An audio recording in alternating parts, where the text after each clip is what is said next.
一個叫大王高新區，就發展嗰啲叫做咩科技、電子同埋嗰個叫益航嘅無人機。外所以換來人口句説話就多咗好多外來工過嚟。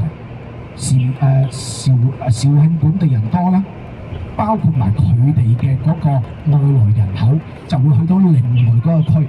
今日我哋全部遊玩嘅地方就係端州區，聽日就去到肇慶嘅其中一個縣，就叫做德慶縣，係啦，即係我哋嘅肇慶就分為3區4縣3個區，就係、最高嘅山，佢哋鼎湖山就叫鼎湖區。跟住我哋今晚入住嘅地方最古老嘅一個城區就叫端州區。跟住嗰個嚟嗰個你知道下得㗎啦，喺個河嘅對面就叫高腰區。跟住呢4個縣，我哋今日就會去，聽日就會去其中一個就嗰個拜龍舞嘅叫德慶縣啦。咁啊嗰啲廣陵竹、懷集木，即係廣陵縣啊、懷集縣嗰啲咧，我哋就冇去即係知道一下咁啦。所以呢啲就係成為咗我哋而家嘅肇慶。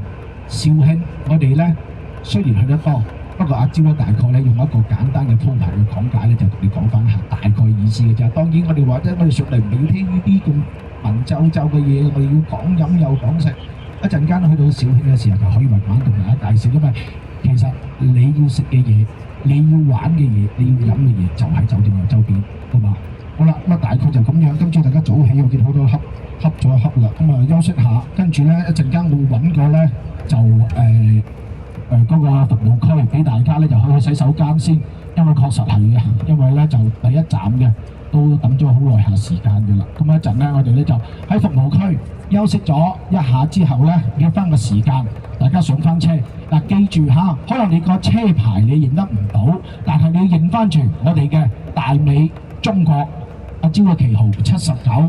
點解79？七啊鋤頭啊嘛，廣東人叫啊，就係鋤嗰啲財啊金啊咁啊，希望咧借招嗰個鋤頭咧，為大家咧真係又招財又可以鋤下啲金啦啊！咁啊9咧就係1到9數字係最高噶嘛，95至尊，所以9就係最高啊！希望大家鋤嘅呢一個咧級數咧都係去到咧就呢一個最高嘅級數啊！認住我哋嘅呢一個號碼79號旗。車就變咗79號車，跟住咧我哋係大美中國